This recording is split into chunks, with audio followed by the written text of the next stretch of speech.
پھر ذوالفقار صاحب دامت برکاتہم فرماتے ہیں کہ ایک آدمی تھا،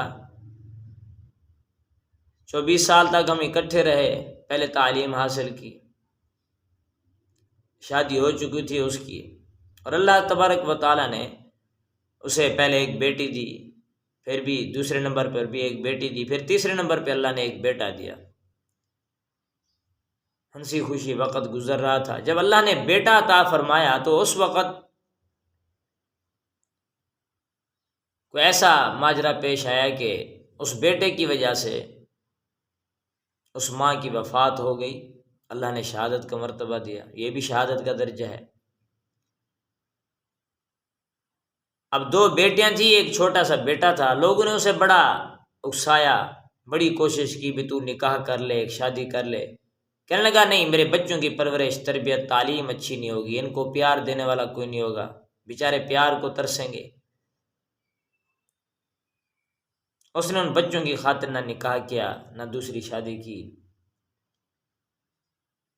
کہنے لگے جب وہ کام پہ جاتا تھا تو اپنے ماں باپ کے گھر وہ ساتھ ہی تھا، قریبی تھا، اپنے بچوں کو چھوڑ جاتا تھا، سارا دن بچے کھیلتے، جب شام کو آتا کھانا بنا ہوتا تھا، کچھ باہر سے لے آتا، بچوں کے ساتھ باتیں کرتا، اپنے دل کو پھیلاتا، بچے بھی خوش ہو جاتے، رات گزارتا، صبح پھر ایسے ہی کرتا۔ اب کافی عرصے تک یہی وقت ایسے ہی گزرتا رہا، چلتا رہا۔ ایک مرتبہ رات کے وقت آیا، کچھ کھانے پینے کی چیزیں لے آیا، اپنے بچوں کے ساتھ بیٹھا کھیل رہا تھا، گپ شپ کر رہا تھا، اتنے میں اچانک اسے دل کا دورہ پڑا اور اسی وقت وہ بے جان سا ہو کے رہ گیا۔ ادھر بچے تڑپ رہے ہیں، رو رہے ہیں اور بول رہے ہیں کہ ابو جان آپ ہم سے کیوں نہیں بولتے۔ جب چھوٹی بچوں کو دیکھ کر کے، چھوٹا سا بچہ تھا وہ بھی اس کے سینے پہ لیٹ گیا اور بار بار بولتا ہے ابو جان بلا رہا ہے، لیکن اس کا کوئی جواب نہیں ہے۔ جلدی سے ایک بچی بڑی گئی اور جا کر کے اپنی دادی اماں کو بلا کے لے آئی کہ ابو ہمارے ہم سے بات بھی نہیں کرتے۔ اس نے آ کر کے دیکھا تو اس کی تو روح بھی نکل چکی تھی۔ بچوں کو اس نے سینے سے لگایا، رو کر کے کہنے لگی بیٹا اب تمہارے ابا جان بھی جیسے تمہاری والدہ اللہ کے پاس چلی گئی، اب یہ بھی تمہارے والدہ کے پاس، اللہ میاں کے پاس اب چلے گئے۔ انہیں تسلی دی۔ تو کہنے کا مقصد یہی ہے کہ انسان کی زندگی کا کوئی پتہ ہوتا نہیں، انسان سوچتا ہے کیا ہے، ہوتا ہے کیا ہے۔ انسان کی زندگی کے ایک ایک لمحے کا پتہ نہیں ہے۔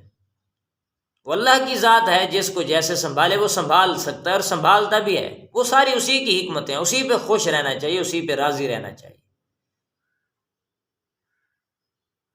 خوش قسمت خوش بخت انسان ہوئے ہے جو ہر وقت بس موت کی تیاری اور فکر میں لگا رہے، لمبی امیدوں پہ نہ رہے، بس اللہ کے ساتھ رجوع میں رہے۔ انسان کی زندگی کا ایک ایک لمحے کا پتہ نہیں ہے۔ انسان کہتا ہے بس وقت گزر رہا ہے، وقت نہیں گزر رہا، تو خود گزر رہا ہے۔ انسان کا بچپن گیا، لڑکپن گیا، جوانی گئی، بڑھاپا آ جاتا ہے، بال سفید ہو جاتے ہیں، بس انسان گیا۔ اس لیے ہر وقت انسان کو چاہیے، ہمارے بزرگ حضرات کتنی بڑی کوششیں کرتے تھے، دن کو بھی اللہ کی عبادت، رات کو بھی مصلی پہ گزارنا، ہر وقت اللہ کو راضی رکھنا۔ وہ سمجھتے تھے نہ اس دنیا میں کوئی رہا ہے اور نہ ہی کوئی رہے گا، نہ انجینئر، نہ ڈاکٹر، نہ بڑے بڑے مالدار، نہ بادشاہ، نہ وزیر، کوئی بھی باقی نہیں رہا، ہم بھی باقی نہیں رہیں گے۔ تو اس کی فکر کرتے رہیں، تیاری کرتے رہیں، اللہ کو راضی کرتے رہیں۔ اللہ سے ہمیں عمل کی توفیق نصیب۔ وآخر دعوانا الحمدللہ رب العالمین۔